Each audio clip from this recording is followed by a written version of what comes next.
Welcome, everybody. This is Casting for Two, the podcast, which is hosted by me, that one random guy named Chris. I'm that guy. I'm that random guy. But thanks for listening. Today I have a special flashback episode. I have to set this up again a little bit. If you knew or didn't know, I was on a podcast called "There's a Monkey in My Soup" before this one. It was started with my friends Jeremy, and then we introduced our other friend Bobcat because we love chatting with him, and they've both been on the podcast. And so what I decided to do is the origins of this podcast really spawned from that one because at a certain point I thought, wouldn't it be great to get people on and interview them who are in the industry? So that's what I started doing. And then one thing led to another, and I decided to just kind of go out on my own and there we go. But one of the first interviews we did was with comedy writer, actor, Mr. Dominic Dierkes, and he is part of Derek Comedy with Donald Glover and DC Pearson, and so he also was in a movie called Mystery Team. Right now he's writing on the show Workaholics, and he's just a very funny person, and so I was so happy when I first got him on the show on Monkey in My Soup, and I just kind of wanted to bring that to my podcast because we had a great conversation, let's just get into it. So this is episode number 72 with Mr. Flashback Dominic Dierkes. And Chris, can you cue the music, please? And thank you.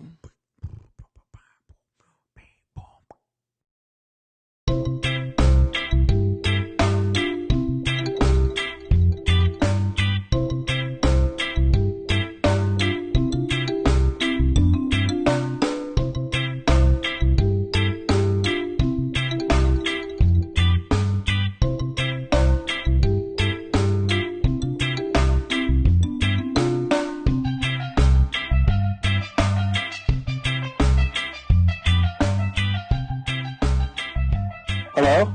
Can you hear me? Yes, we can hear you. Oh, okay, cool. How's it going, guys? It's going all right. Hi. Hey, Dominic, how you doing?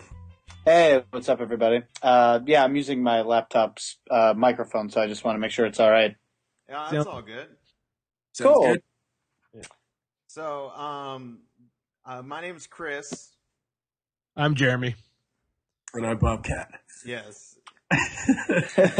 Cool. And we're Monkey in My Soup. Basically, what we do is we talk about, we try to keep it in movies, Okay.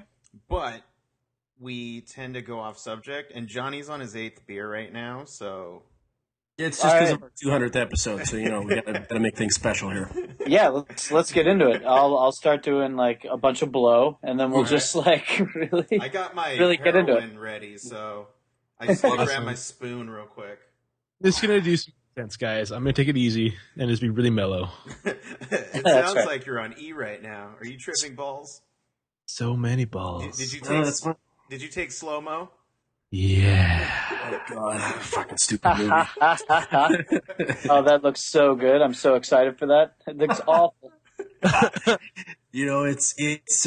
saw it on the weekend, and I tell you, they did some amazing, awesome visual effects. It's really cool that way.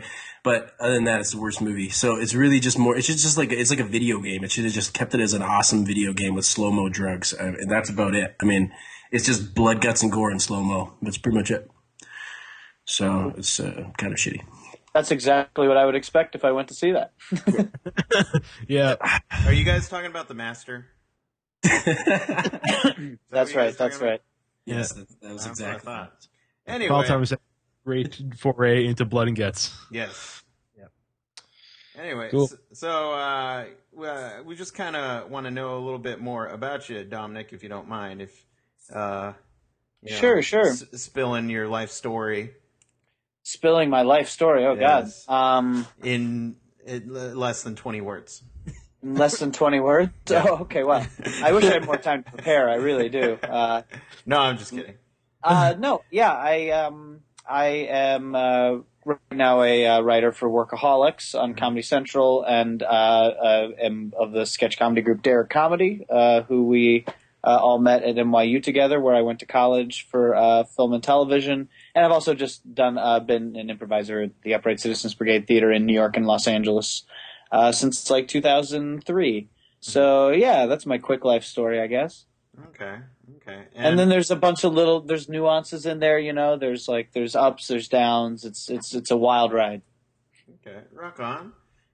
No, I'm kidding. That's not that epic. It's very even keeled. So Derek Comedy is the one thing that kind of opened all the doors, correct? I mean, it was just a very satisfying kind of collaboration, and continues to be. We all kind of continue to work with each other in ways that aren't the five of us making sketches, but that period of time where the five of us were making sketches and shooting them and putting them online, it was very kind of creatively fulfilling, and kind of very much culminated in us getting to make Mystery Team, which was a very that opened a lot of doors and was just a great experience to have in general. Okay. And who are the members of this Derek Comedy? So Derek squad? Derek Comedy is myself, DC Pearson, Donald Glover. We all wrote and performed in all the sketches and in Mystery Team, our feature film. And then Dan Eckman and Maggie McFadden are the other two members of Derek who do not perform. People might recognize Maggie from some of the sketches, but Dan and Maggie directed and produced everything that we wrote. And then all five of us collaborated on the story of Mystery Team also. Nice. Yeah, but we were just college friends. We were all in the same larger sketch comedy group in college doing similar roles. And then we just kind of broke off and made a smaller group shortly after graduation.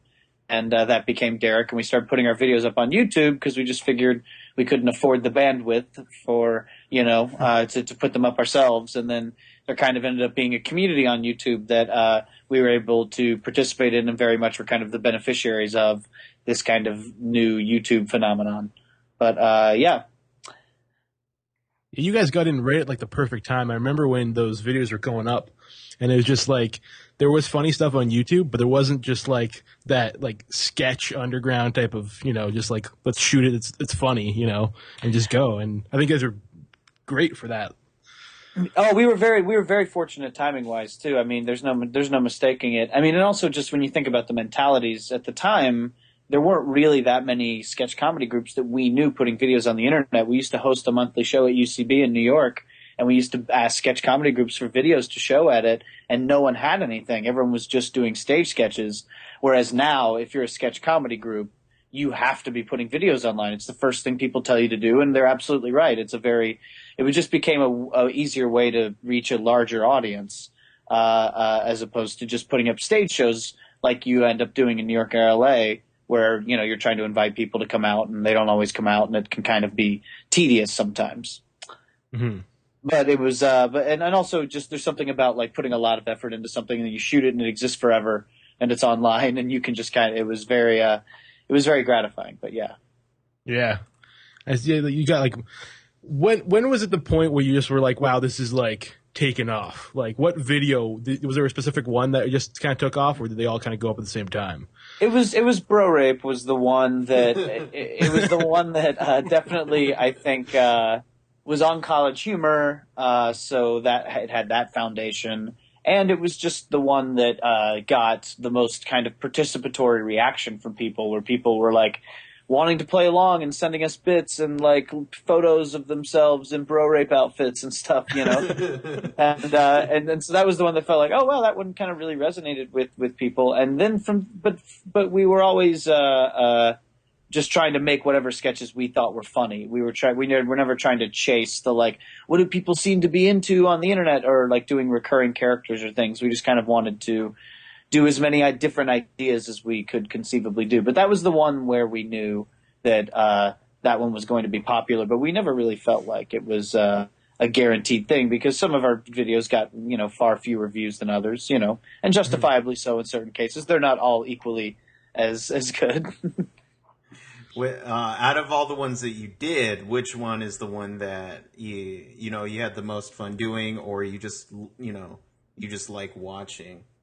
Let's see. Most that I just like watching. I think I like watching New Bike the best. Mm-hmm. Just if I have to watch one, just because I feel like that one is so. It's just very, and it kind of was the first of our sketches that came out of improv, and out of a long form improv show we had done. So, but it was always very fun to watch that. And then the one that was the most fun to shoot, I guess, would have been. It was a lot of fun to shoot Walmart and Six Flags because we got to improvise a lot, and we got to, that was a lot of fun to shoot. All the other ones, they just always feel very stressful because we would just be in New Hampshire for a weekend shooting like 4 sketches over the course of 2.5 days. So it was all very crammed in a lot of the time. So just because we're production nerds, like how did you guys kind of go about doing it? You guys, you went to New Hampshire and shot them, like got together on the weekend? Yeah. So, I mean, we, for stuff that made sense to be shot in New York, we'd shoot in New York, obviously, but then it can become hard to shoot in like just a normal suburban house when you're living in Manhattan and Brooklyn and stuff because everywhere looks like New York. So Dan and Maggie, who were our director and producer, and they were from Manchester, New Hampshire, which was only like 5 hours away. So we would just drive there on like a Friday, spend all day Saturday and Sunday shooting, drive back late Sunday, and then be done with it. And then so that was kind of we would do that like once a month basically. And yeah, there was no real crew. It was just a very skeleton experience with Dan.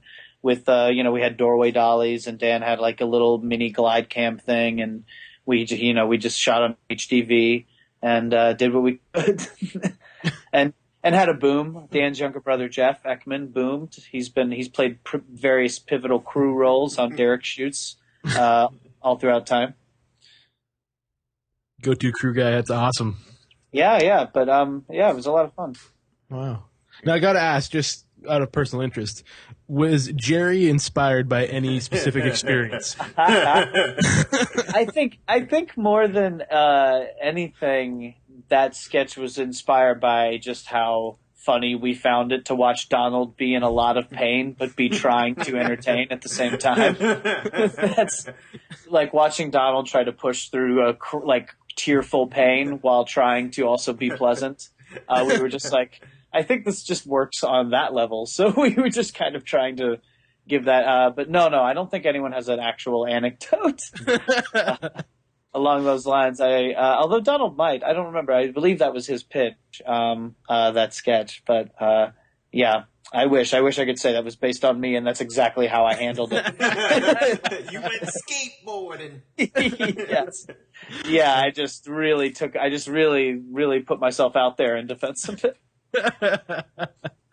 That's too funny. So when you guys decided to do a mystery team, was it like just like, all right, well, we got the YouTube thing going and now let's just do it and go for it? Or was it kind of like a more planned kind of, we'll do these sketches and then we'll do a movie?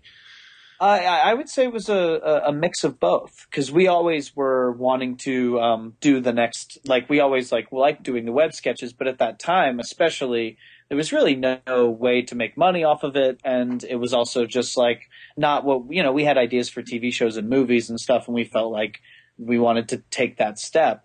So we had sold a show idea to Comedy Central that we had developed with them, and then when that went nowhere, we wanted to maybe just shoot the pilot on our own. And we were kind of considering that, and we were also considering making on our own this other script. So we were just really wanting to figure out a big project that we could do. And then we, felt like with, the kind of like YouTube views we'd gotten, that if we made a movie, we would have a decent shot at getting it out there in a real way. Like that was really the idea, was like, we can go off, we can make this movie the way we want to make it on a scale that we can control, and then we can distribute it to everyone who wants to see it. At that point we didn't know what that was going to be. But yeah, so But yeah, we had always had our eye on what is our next big project going to be, and then that turned into Mystery Team as kind of a process of elimination, and just being really excited about that idea, that feature idea. Awesome. It was funny. It was funny. I saw Mystery Team a long time ago, but when the I Am Donald tour was coming around, Sure. my buddy was just like, I asked him if he wanted to go, and he's like, yeah, sure, I like Community, let's do it. He doesn't talk like that, but I just wanted to separate myself from my buddy. And and so he's like, should I watch his stand-up? And I was like, yeah, and watch Mystery Team. And so I made him watch it. I didn't watch him watching it, but I just made him watch it. And he goes, oh, that was funny, but why did I have to see that? And I was like, oh, no reason. It's a funny movie. And that's the end of that story. No, that's such a fair reaction to have. I don't dislike it. I just don't know why that was necessary for me to experience. Yes, and but the part that makes me love the movie is the music is so good in that. Oh yeah, Donald did a tremendous job with that. Yeah, it was really cool. He had a whole setup. He had a whole he had a keyboard, and he had an extensive kind of library of like these kind of symphonies playing all the different notes, and he had them programmed into his keyboard, and it was great. I mean, dude's a genius. It's pretty crazy. Yeah. How long did it take to shoot that? Mystery Team was shot over the course of 7 to 8 weeks, with us we shot from May until May to late June of, I think, 2008. And we were in New Hampshire for like another month before that doing pre-production. Mm-hmm. We all just kind of left our lives. Dan kind of quit his job, and I we all just kind of left what we were doing. And it was planned to be specifically during Donald's 30 Rock hiatus, so we knew he could make it. And so he went right from his 30 Rock hiatus, got in a car, went to New Hampshire. We shot the movie. We shot him out, and then he got in a car at like 5 a.m. and drove back like 7 weeks later to go to his first day of work at 30 Rock. Mm-hmm. So it was just like really wedged in there as tightly as it could be. It was very intense overtime days. Wow. But it was gritty. The Red camera was a new computer at the time, so it was very finicky. Mm-hmm. But it did, we were, it was weird. We had this weird like skeleton pirate crew of folks from New Hampshire, all these weird grips that quit on us midway through.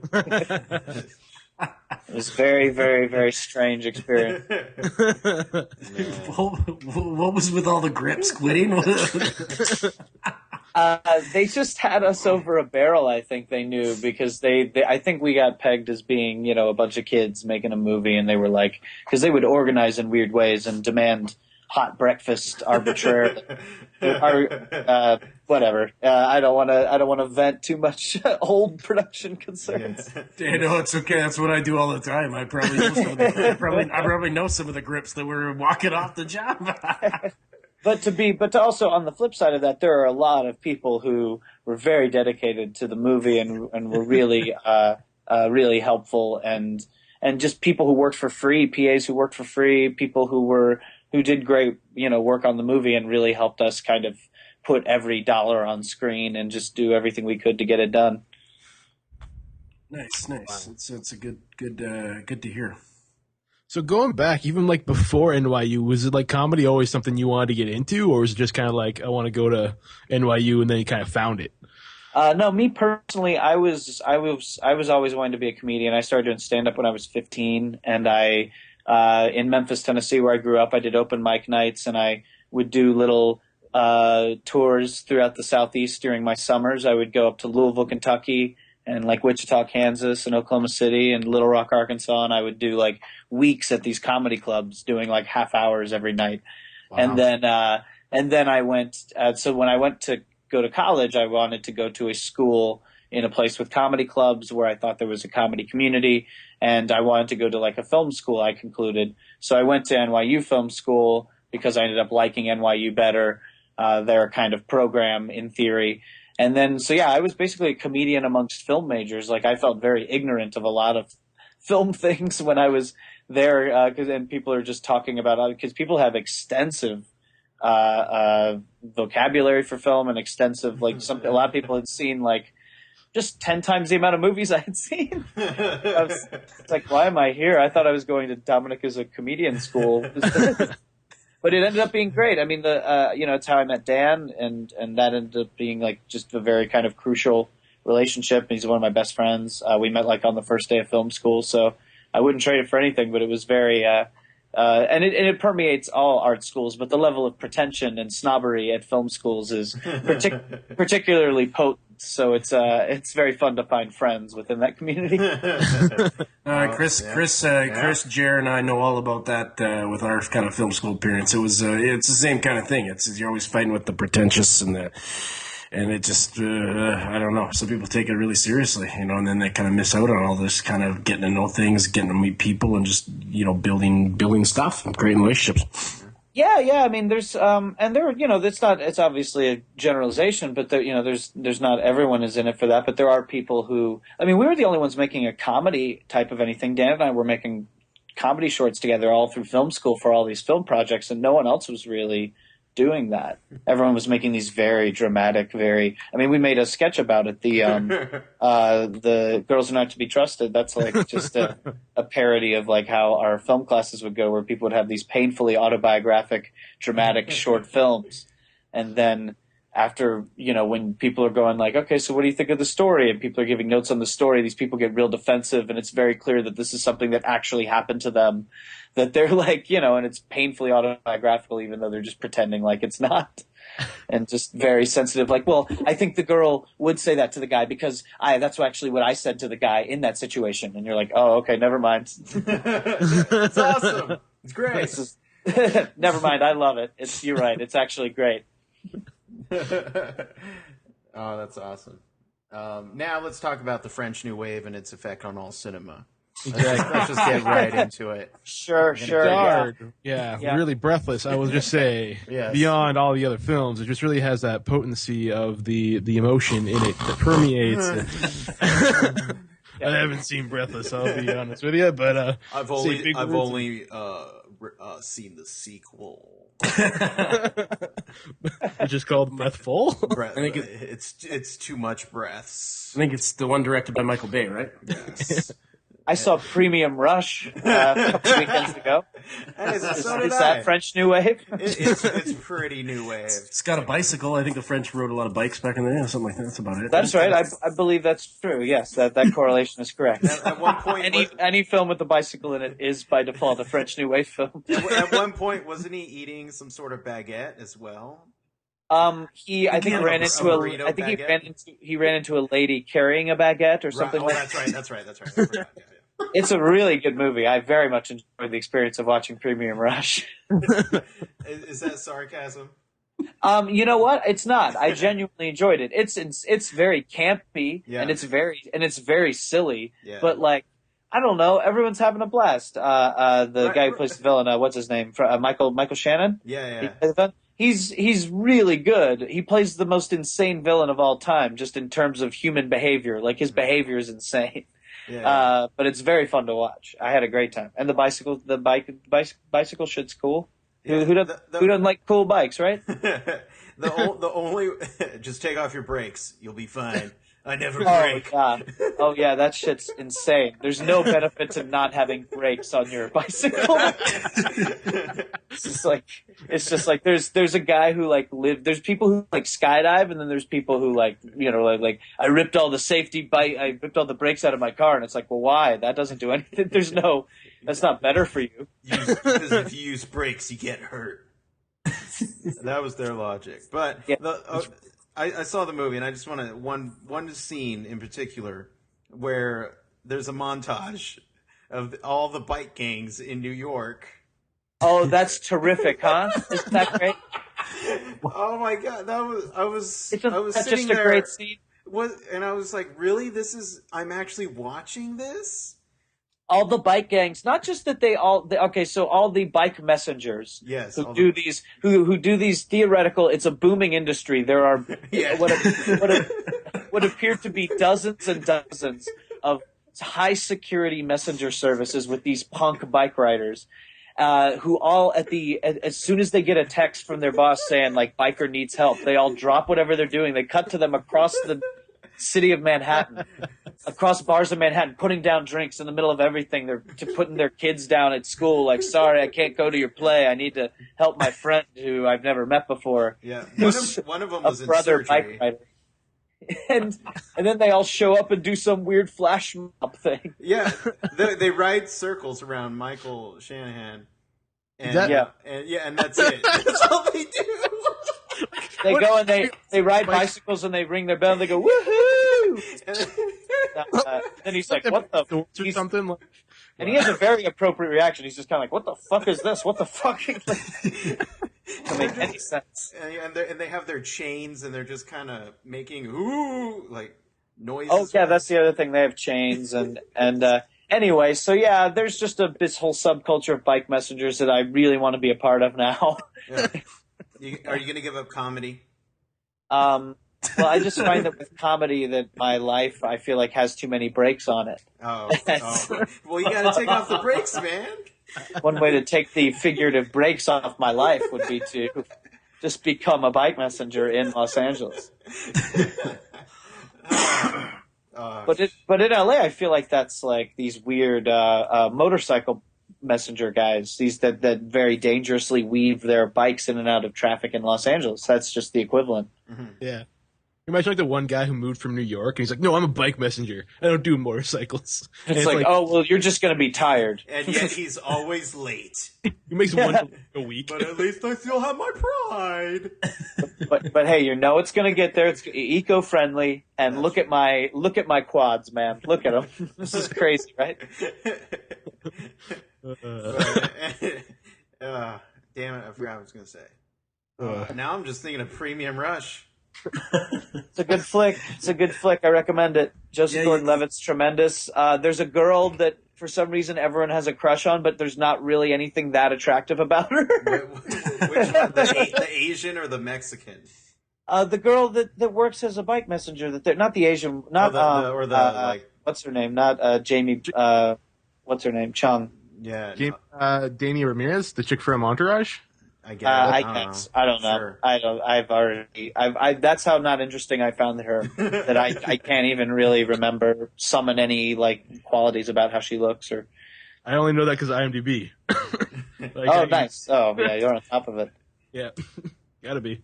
Yeah. No, it's funny. I remember seeing the trailer for that movie like months ago, and then someone told me it was out already, and I was like, "Did they market that movie?"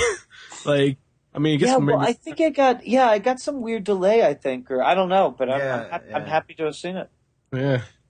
I'm stoked you sold me on it, especially after that giant circle corral dance off thing at the end there. I just I gotta see that fucking thing. It's great. And the way the scenes where Michael Shannon gambles are probably the best scenes because he's so insane. He's an absolute maniac in the way he gambles. I don't want to spoil it too much because of the experience of watching it, but he just makes these insane, insulting bets, and he just kills people, and it's for no reason. He's a maniac. It's really good. That's awesome. I enjoy movies like that with weird characters like that. I like movies where you can like shut your brain off, and you're like, this doesn't need to make sense. Like the A-Team. The A-Team is great. Like when I saw the trailer. Is it good like that? Is it fun?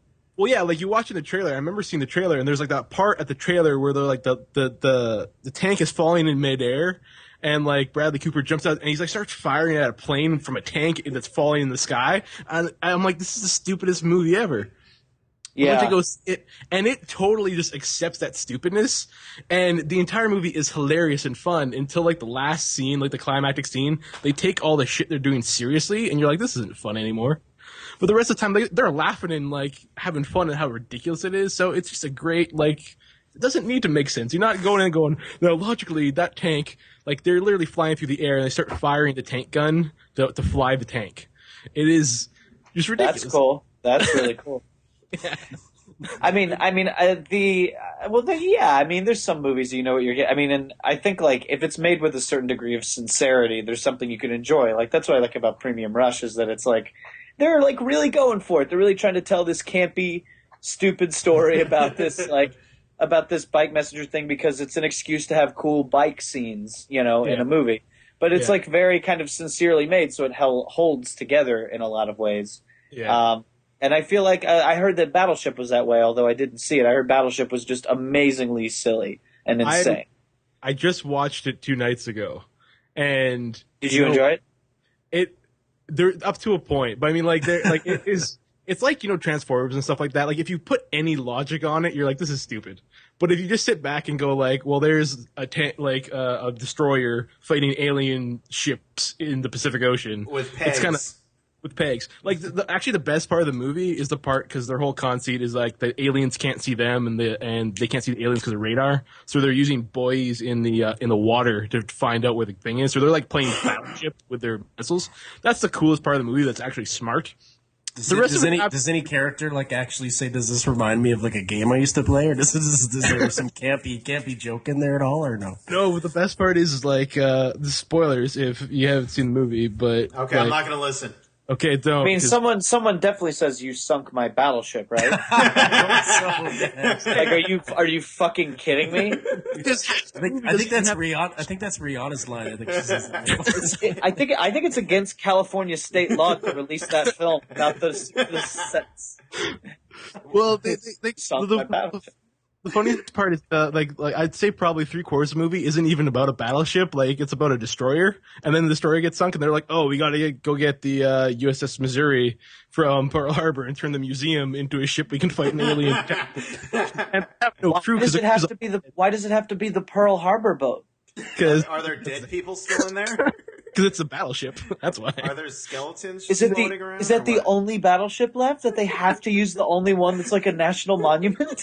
Yeah, because all the other ones are trapped outside Hawaii. with the gift shop and everything like that, and handicap access, and the bridge. That's just out of control. I just think it has to be so last resort, Well, totally is. The best part is like all their crew's dead, so they use veterans. So it's like 60-year-old dudes. Oh, okay. So it's kind of like part Space Cowboys, where it's just like these old salty dogs giving it a go one more time. I remember this game. Oh, I know what I'm doing here now. All right, everybody, let's guess who. I don't need a computer to tell me what this pressure gauge is supposed to read. And it makes sense because I'm sure they made that ship wheelchair accessible for all the veterans. Yeah, for sure. One of the old guys says, they're fighting the alien ship, and the old guy goes, "They're not sinking this battleship." And you're like, really? You're giving it to the old like veteran guy who's just like pushing like a lever? Why not? And then it submerges, and then you just learn he has Alzheimer's, and it's like, oh no, oh no, don't wake Daddy. I don't know what's going on. Oh, wait a minute. Oh no, are you my grandchildren? Obscure board game reference. You guys know about the controversy with G.I. Joe and why they're doing the reshoots, right? Oh God, that's so silly. That's so frustrating. Yeah. We did an episode of Workaholics where we referenced G.I. Joe. And then they delayed the release of the film, and there was literally nothing we could do about it. It was so ridiculous. Well, they had to do reshoots because they had Channing Tatum. He had to come back and say, "And knowing is half the battle." Is that true? That is 100% true-ish. What? That would seem like an unreasonable thing. Well, it has to be in 3D as well.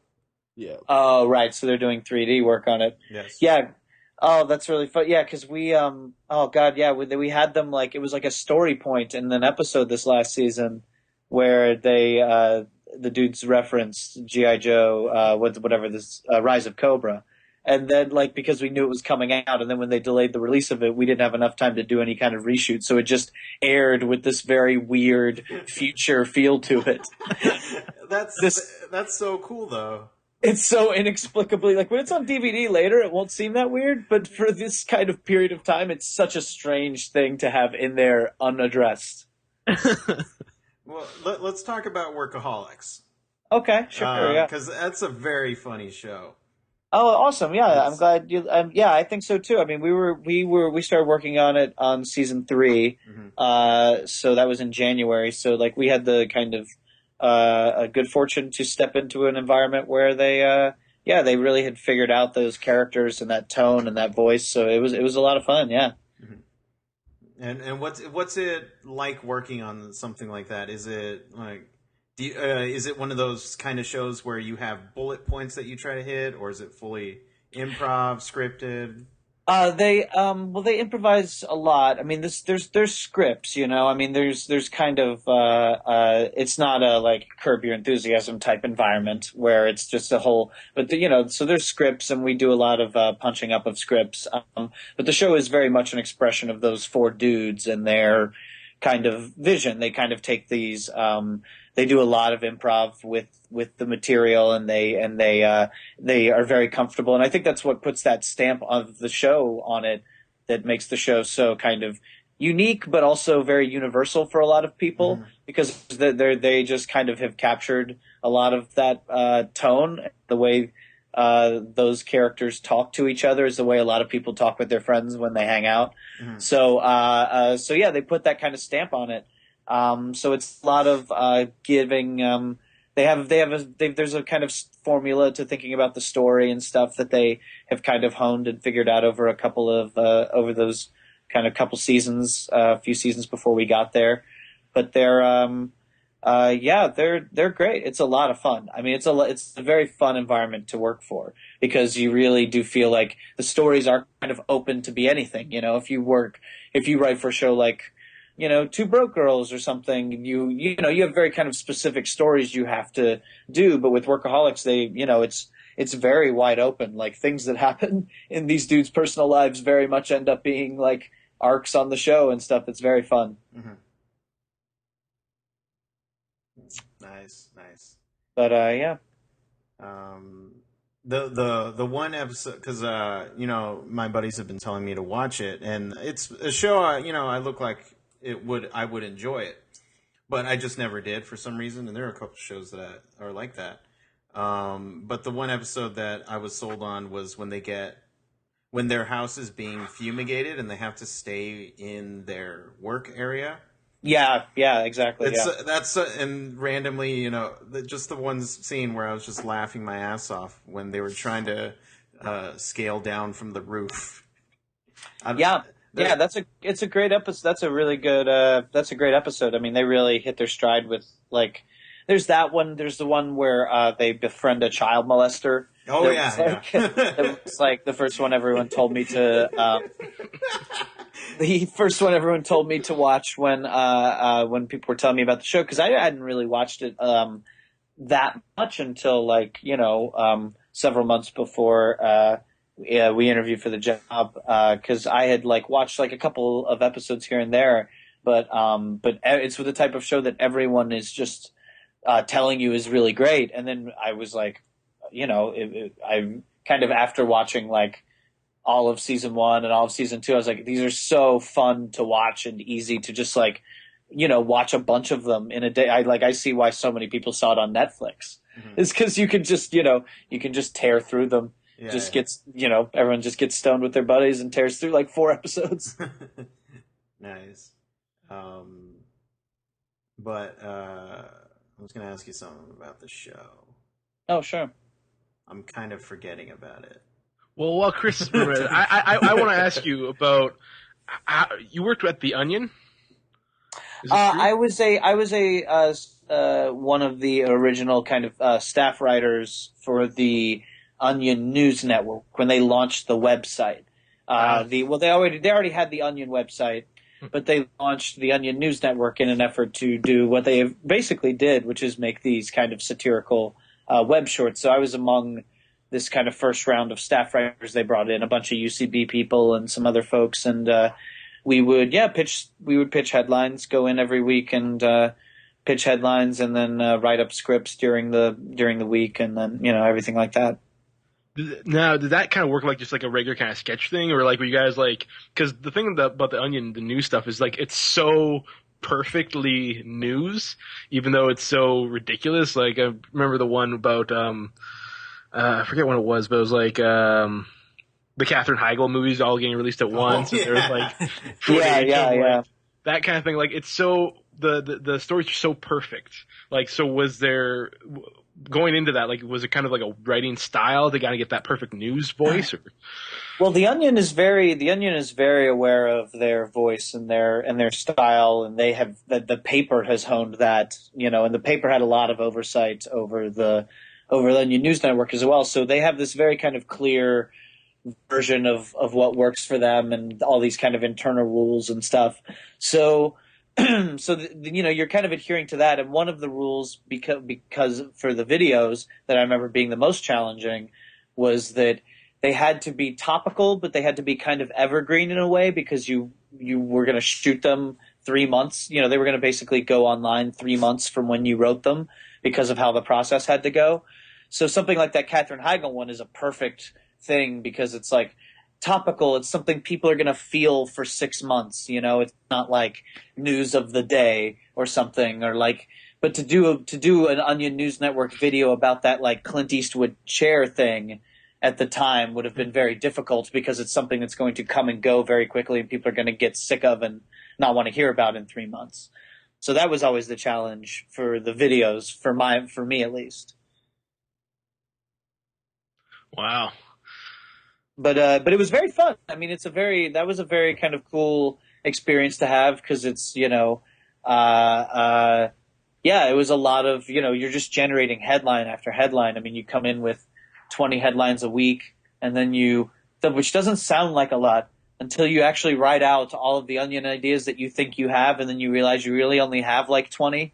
And then you have to keep doing that every week, and you start to kind of double back on yourself. And I mean, it's very challenging. Those people who came out of the Onion are very bulletproof in that way, where I feel like they just have a unrelenting ability to generate.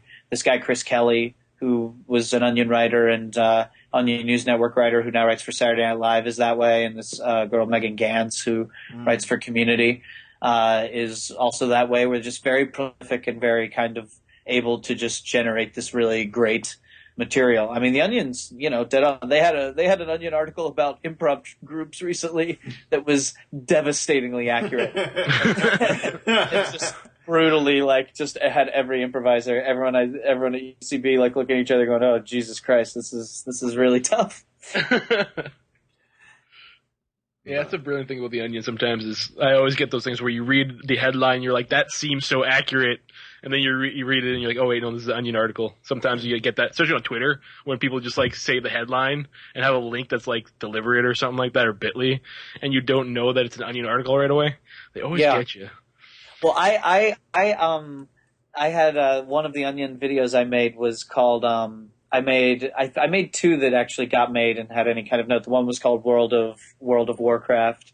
That was just about a game called World of Warcraft, where in the game of World of Warcraft you're waiting in line to buy the game World of Warcraft. So it's just a really complicated idea. And then the other one I did was this, where a panda is fighting for its right to not like a pregnant panda of a very rare panda breed that everyone's excited that it's pregnant is fighting for the right to have an abortion. So the panda abortion one, I remember being so happy because it didn't look like they were going to be able to get a panda, and then they drove down to DC and they got a panda, and they actually made the thing, and they made it really good. Like, they did a really good job with it. I wasn't very involved in the production process. I just kind of wrote it, and it got sent into the Onion pipeline, and they and so when I saw it, I was very happy with it. And then the guy showed me this blog, some Christian blog that had picked it up and gotten really mad because they were like, because the thing played it straight, where it's like, a panda communication expert is looking at tapes going, this panda is clearly communicating that the baby's a mistake and he doesn't want the baby. This conservative blog's just going like, how could they do this? How could they do this? A panda is a gift from God. Yeah. Well, they're just reading into this Pandas Communications to push their liberal agenda, and I'm like, oh, this is great. That this guy doesn't realize none of this is real. He's wasting his whole day on just nothing. Oh, internet. Oh, internet, so good. That's hilarious. So what kind of stuff are you working on next? Like, you're working on Workaholics? Is that coming for another season? Yeah, we're back in the office now. We start shooting tomorrow for Workaholics, which is going to air in January, I believe, or in the new year. Don't quote me on January. I'm sure there's probably some official way they want to announce when that's happening. You heard it here first. This is the official way. This is the official way. I believe it's Christmas morning. Christmas morning, yes. 6 a.m. When you look under the tree, not only are you going to find presents, but a new episode. Blake's going to wear a Santa hat, and he's going to read stories on Christmas morning. It's going to be great. Very strong. But no, me personally, I have a podcast called The Anytime Show that's a podcast talk show that I do every week. And yeah, I've just been doing more stand-up. I was on Conan recently doing that, and I'm working on just doing longer sets and more sets like that. So I'm doing a lot of stand-up as well as the kind of hosting stuff, and then trying to pop my head on television wherever I can. Well, nice. Well, speaking of popping your head on television, we are all fans of the show Community. Oh, sure. Yeah. Yes, and in which you're in a couple of episodes and have, acted with, like, the one episode I'm referring to is with Chevy, with all the Derek comedy people. Yeah, we were all in the scene with Chevy where we played the community theater. I mean, we had a lot of time to sit around on set and make up a lot of lore and backstory for that community theater group that never wound up on screen or doesn't really serve any purpose other than to make us happy and give us a sense of what we could really do with it. We had a whole made-for-TV movie figured out, but that was always tremendous fun. I mean, the Rousseau brothers had I know seen Mystery Team, and so whenever they were directing episodes, which was a lot of episodes, and those guys are awesome and total pros. And Dan Harmon, I know, had seen stuff. They were, whenever they had just kind of random dude on campus part. They would give it to me or DC or me and DC and Dan and Meggie, or if they kind of needed people to fill in for stuff. And when Dan directed his episode, DC and I were in the blanket and pillow forts because he was directing, and we wanted to be there for that. And so yeah, it's a lot of fun to be on that set. It's a very fun show. All the primary cast members are very nice, welcoming people. Chevy's, just a very strange person. Obviously, he's in a separate category. Yeah. Yeah, I mean, he's old. I mean, there's a lot going on for him. I mean, he's what a weird career and weird place for him to be. Where I think he's on a show that doesn't seem like he entirely understands or likes, and I think he was kind of in situations where, I would be frustrated too, Yeah. But I actually just had Dan Harmon on my podcast yesterday, which will be coming out within a few weeks. Where it was fun to talk to him about everything. But I mean, it's such a good show. I mean, it's a lot of fun to be a part of. Now, that you mentioned earlier on that the whole Dare Comedy had like a pitch for a TV show. Have you guys ever talked about, potentially doing a TV show, Dare Comedy TV show again at some point? It all became kind of moot a little bit because, I mean,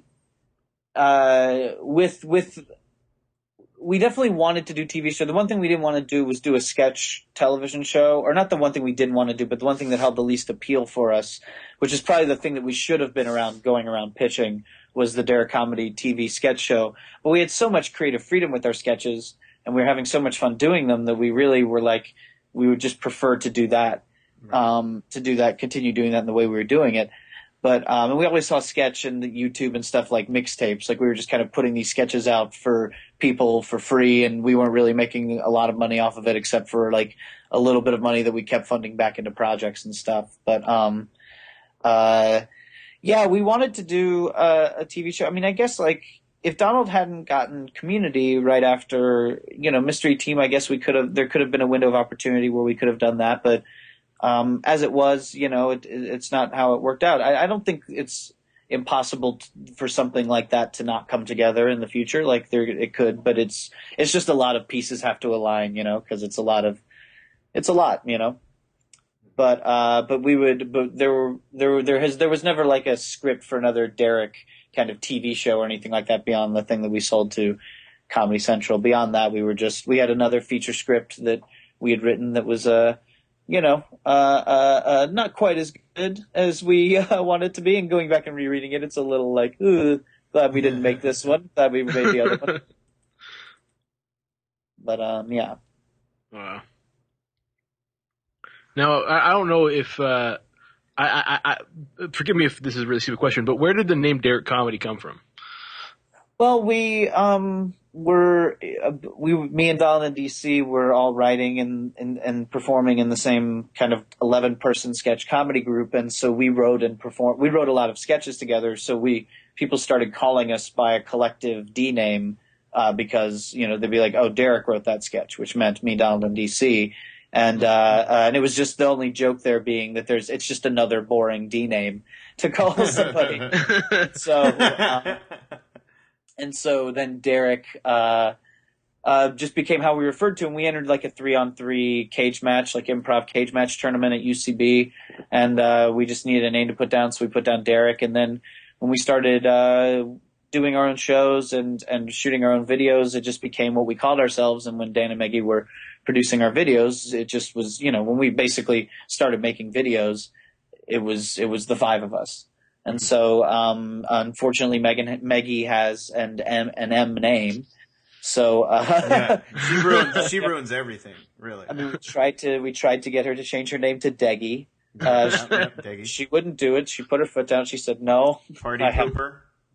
Yeah, she was a real party pooper about it, but, yeah, so that's where the name came from. That's the extent of the story. That's as the longest that story can be.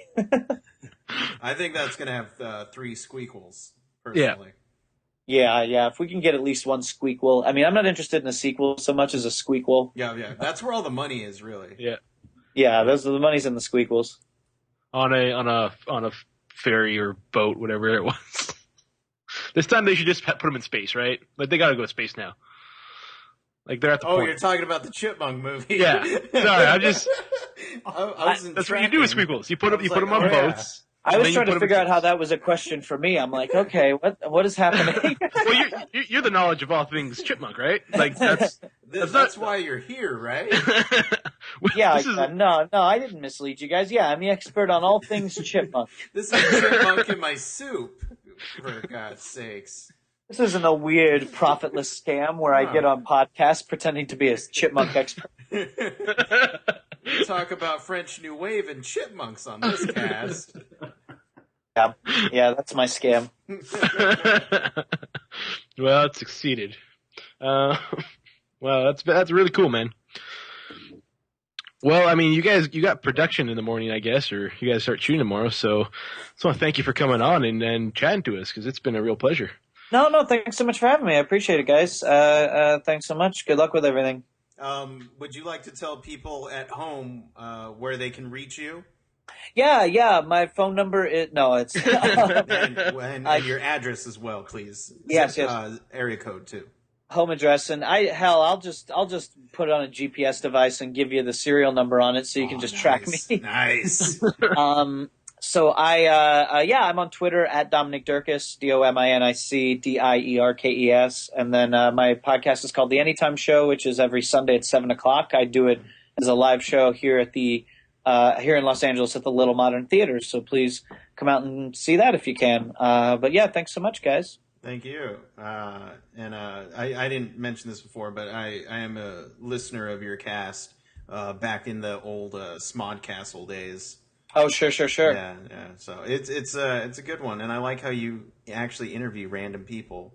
Yeah. Every episode has one audience guest who I bring up on stage, which makes for some a lot of times it's very nice people. It's a lot of fun. Sometimes I had one like guy who was just like antagonistic with me, like very mean to me, which was strange to me. He came to the show, he put his name in, and then he was on stage. It's just me. And he paid money to be there as well, right? I think the show was free by that free. point. Oh, okay. Although I like the story better if he did pay money. And then he paid like hundreds of dollars, right? Yeah, that's right. There? He paid hundreds of dollars. You just really want to see a chipmunk expert. That's what you can't do. Yeah. All right. Well, thanks, man. Right. Thank you, Dude, sir. thanks so much, guys. Have a good one. You too. All right. Hello? Yeah. Johnny, are you here? Is Dominic gone?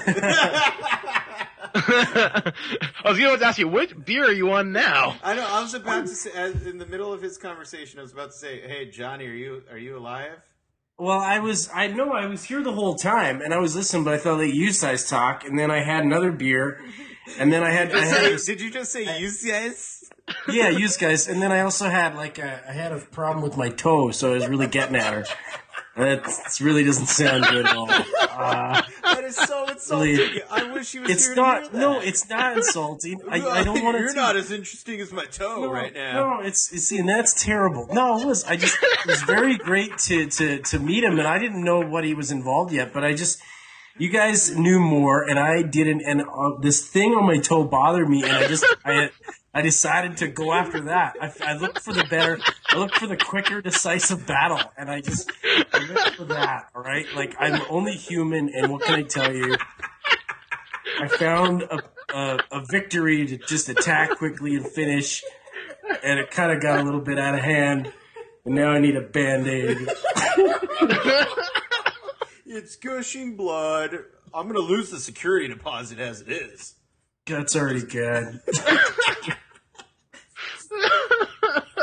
because of that casserole I spilt on the floor the other day. It's fucking in the back now. Johnny, it's tough when I you... wish you weren't picking your feet. No, it wasn't. I was using That's a so surgical tool. What surgical tool were you? A scalpel? The only thing I could find was a dime. But it was a sharp dime. It was one of those old ones.